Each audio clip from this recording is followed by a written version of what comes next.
Hello, good afternoon, and welcome everyone. Thank you for joining us. So here with me today is Jeff from Platipus. Hi there, Jeff. Good to see you. How are you? Good afternoon, Akila. Very good, thanks. And you? I'm good as well. I hope everyone is doing great as well. So before we start, a gentle reminder to everyone to please kindly check and make sure your microphones are turned off or muted throughout our session. And for those who have joined in, Assalamualaikum and welcome. I am Akila from ATH Chevron, and I will be your host for today's webinar.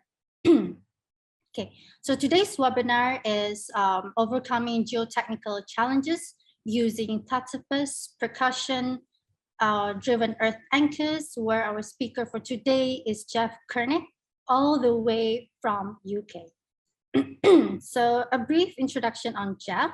He is the export sales manager at Platipus Anchor Limited. And not only that, he is from a civil engineering background and has over 10 years of experience working on a wide range of global projects. So before I hand over to Jeff, if you have any questions throughout the presentation, just drop the questions in the chat box and we will discuss them during the Q&A session. So with that, I will give the floor to Jeff to start with the presentation. Thanks, Akila, for that great introduction, and good afternoon to everyone that has joined us in Brunei. To start off today, I'd like to provide a brief overview of Platipus anchors, which has been at the forefront of research and development of percussion-driven earth anchors over the past 40 years, with a global portfolio of successfully completed projects. We have a highly qualified team which strive to provide excellent design and installation support services for our clients, and we pride ourselves on being environmentally friendly. Our headquarters are based here in the UK. We have 3 other main offices in the USA, South America, and Germany, plus a wide network of distributors and sales partners in various regions around the world. We also have a range of patented products and solutions and hold ISO accreditation. Here you can see a range of images showing the wide variety of industries that we're involved with on a daily basis. For the purpose of today's webinar, I'll be focusing on the first 2 sectors, civil engineering and our ARGS solutions for slopes. But as you can see, there are a lot more suitable applications for our anchors. If you have an interest in any of these, please do get in touch with us for more details. Right, so what is a PDEA? The percussion-driven earth anchor is a unique, versatile system for most soil conditions. We offer an anchor that can be driven from ground level using portable equipment, can be fully operational and proof tested immediately, is grout-free and environmentally friendly. Now we'll look at typical anchor behavior within the ground. This is the first of our animations today, all of which are available on the Platipus YouTube channel. Here you can see an anchor being driven into the soil using a handheld petrol hammer. Once installed to the full depth, the drive rod is removed. This anchor is then easily load locked into its working position using a simple hand tool. This is the basic principle for our full range of anchors, which I'll cover in more detail next. Going into some specifics now. At Platipus, we manufacture anchors in 2 unique shapes. Firstly, our stealth anchors, which are designed to cover a wide range of lightweight anchoring. The sharp chisel drive point and narrow profile gives them excellent drivability with handheld equipment, making them an ideal choice in restricted access applications. Our larger anchors are the bat anchor range, available in 4 different sizes, as you can see here. The bat anchors are designed to achieve higher loads and also enhance anchoring in soft, cohesive soils. Due to the increased size, the installation usually requires more powerful installation equipment, such as an excavator. In addition to our range of anchor sizes, each individual anchor head is manufactured in different materials. These materials allow us to offer solutions suitable for temporary works all the way up to long-term permanent projects. And to complement the anchors, we also work with a range of accessory materials which are perfectly suited to the various anchor heads. The choices of these materials are driven by your specific project needs, and we naturally assist in this area based on our experience. Here you can see a fairly detailed summary of the technical guidance and support we offer our clients. We're very fortunate to have our own in-house geotechnical team who are able to provide project proposals as well as detailed training on how to design Platipus anchors. Due to local regulations in each country, we do rely on guidance from our local partners and engineers such as yourselves. The end goal, to make sure our anchors are being implemented and used safely and in the correct way. Something that engineers always find interesting is our anchor load indicator. This is a free of charge online tool available via our website. With a few soil conditions, an indication on the anchor's ultimate load can be given for your particular site or project. This can be a very useful tool in the early design phase of a project. We always enjoy meeting clients in person or virtually, and being able to discuss all aspects of an anchor design and installation. And we regularly work hand in hand with local engineers where we gladly share our knowledge and technical expertise. If you do come to us with a project, you can expect a detailed, free of charge conceptual proposal. And if required, we can extend this proposal to a chargeable indemnified design. Next up, I'll run through a small selection of projects covering 4 basic applications and our specific Plati-Drain solution. As a reminder, all the following animations are available on our YouTube channel, along with a wide selection of project case studies. First up, erosion control applications. Very simply, prepare the surface, place the erosion control matting, then using simple handheld tools, install the anchor to the required depth.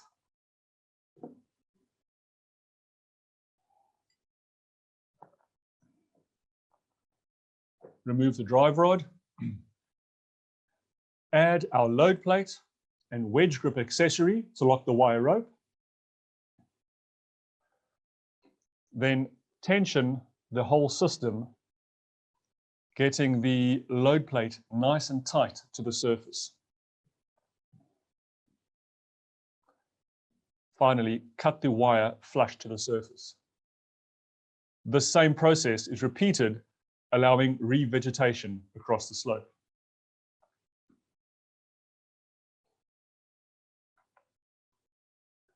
Today's first project case study is located in the Ranong province, Thailand, where considerable erosion had taken place alongside this highway.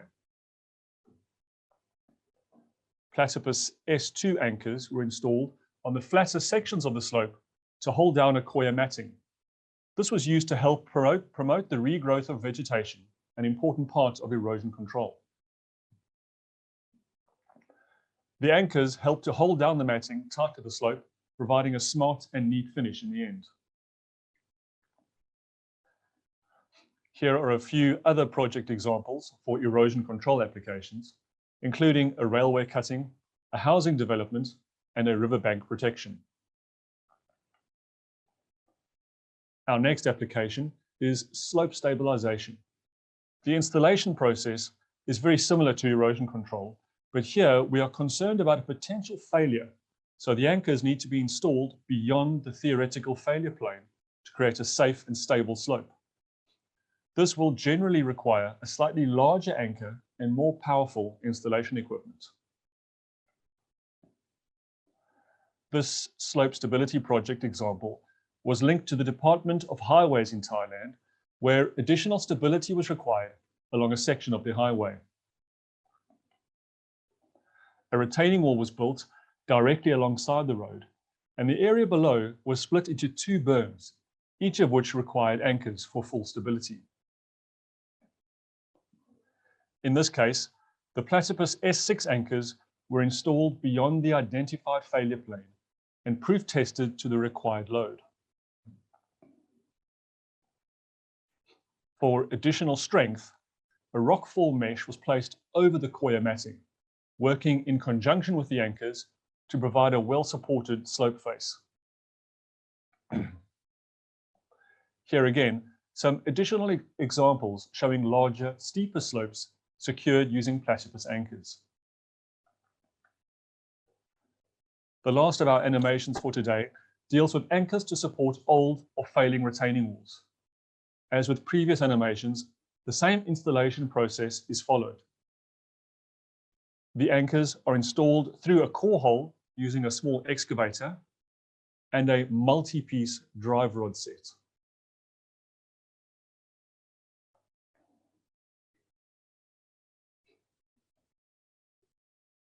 The drive rods are removed, load plate and wedge grip added, and the stressing kit is placed over the wire tendon.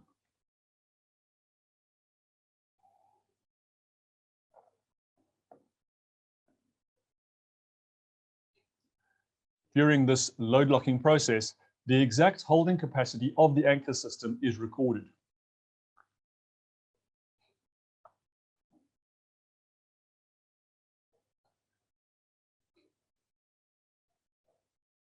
And as usual, the process is repeated across the face of the wall. I'm sure by now you've all got a good feeling for the simple process involved with our anchor systems. For this project case study, I've chosen something slightly different from New Zealand, where a steel post and timber retaining wall was constructed as part of a rural water supply access road upgrade. A combination of Platipus B6 and B10 anchors were installed to a design depth of 10 meters and proof tested to an ultimate load of 96 kilonewtons each. This is a lot higher than usual for a retaining wall, but was required due to the local seismic conditions. The very unique whaling beam was created to allow for the angled installation of each anchor and to help spread the loads between each upright. The end result was a very smart finish in this extremely remote location. These project examples help to show the range of retaining structures that our anchors have been used to support, from gabion baskets to steel sheet piles and a more traditional brick wall.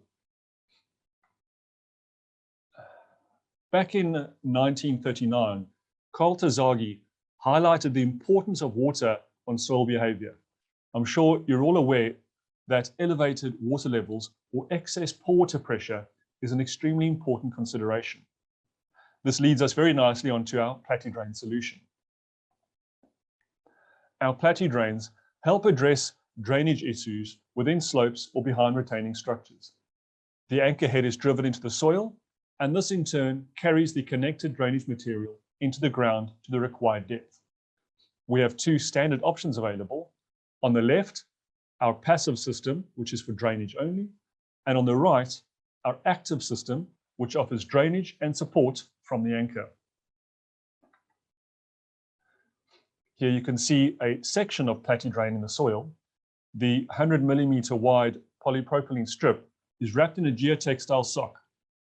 Water can pass through the geotextile, but it prevents fines clogging up the corrugated channels. In this footage, we see a major landslide, which was due to excessive rain and seepage through an existing embankment. To stop further sliding, our Plati-Drains were specified for drainage of the adjacent and affected slope as a part of the overall reconstruction works.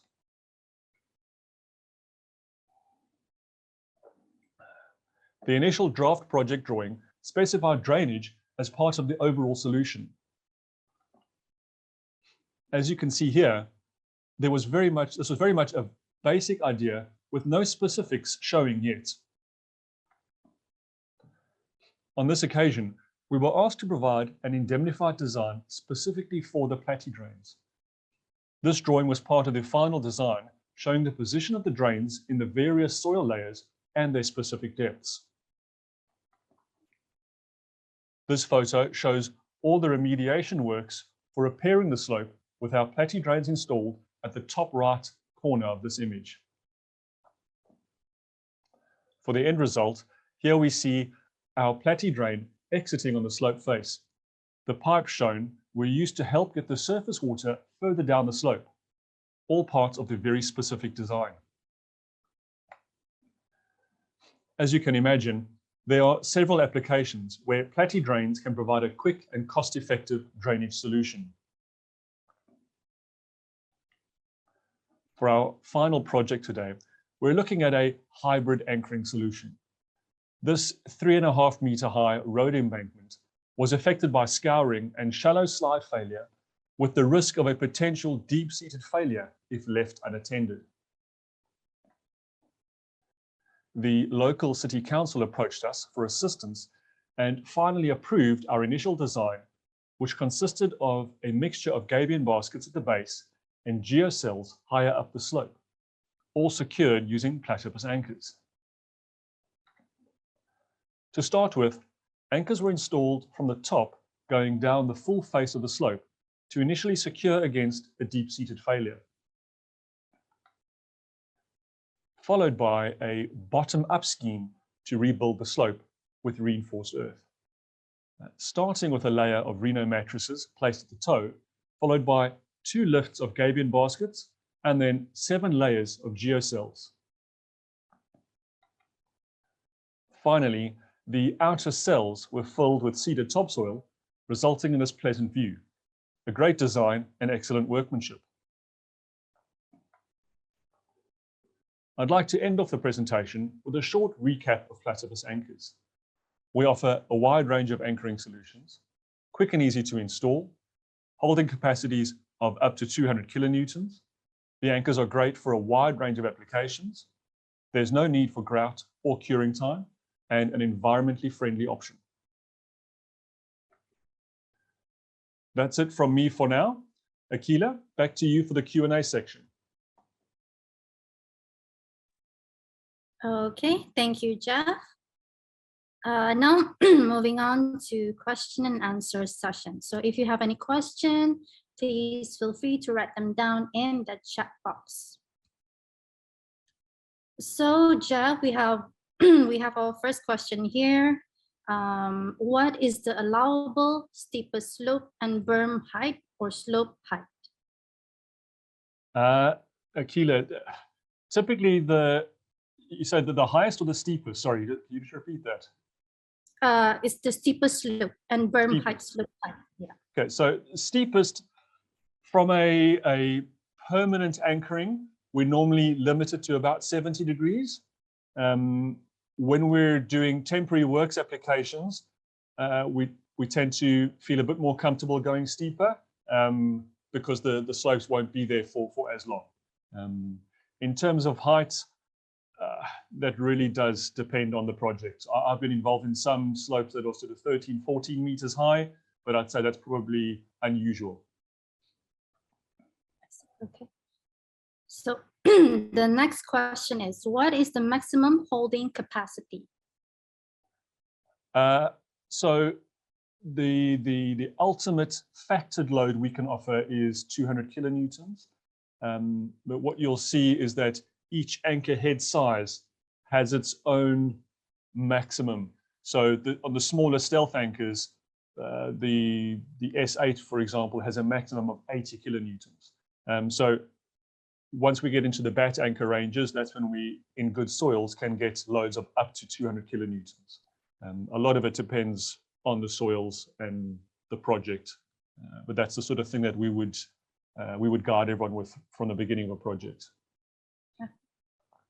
Okay, moving on to the next question. Can this anchor install into granular soil? Yes, we love granular soil, Akila. It generally, in granular soil, it generally means we can use a slightly smaller anchor head and still get very good resistance. So yes, granular soils, very, very good. And the anchors work just as well in clays, but then we typically need to use a slightly larger anchor with a bigger surface area to get similar resistance. Okay. So the next question is, can you share regarding the main challenges in anchoring different type of soil? Okay, so probably similar to the previous question. And for us, soil is it's almost one of the most important things because our anchors behave differently in different types of soils. Challenges would generally come around very hard, rocky soil. But that's where we prefer a more typical natural soil. We would tend to ask a lot of questions in the beginning to try and get a good understanding of what we're going into, so that we can be as prepared as possible at the beginning of a project. Okay. Okay, we have one more question here. How deep is the anchor injected to the soil? Okay, that again will depend on the type of project. If we're talking erosion control projects, so fairly shallow slopes, we're looking at fairly small anchor heads, and we're going, say, 1 meter to maybe 2 meters deep. Once we get to full-blown slope stabilization, where there's possibly a deep-seated failure, we would look to go beyond that identified failure plane, and the anchors then need to be a safe working distance beyond the failure plane. Typically, we'd like to limit the anchor installation to about 10 meters, but that's just from our own experience over many years. I see. Okay. Oh, I believe that we have one more question. How do we design if we do not have soil data? It's always a tricky one. So there are lots of ways. There are ways around it. One of them is us chatting to you with your local knowledge. Someone maybe has a bit of an idea. There was a previous project. There's a road nearby, so we have a rough idea. The alternative is we design around the lowest load that an anchor can achieve, and then arrange to do a site test of the anchors before the live project. The results of that site test then allow us to amend the design slightly if required.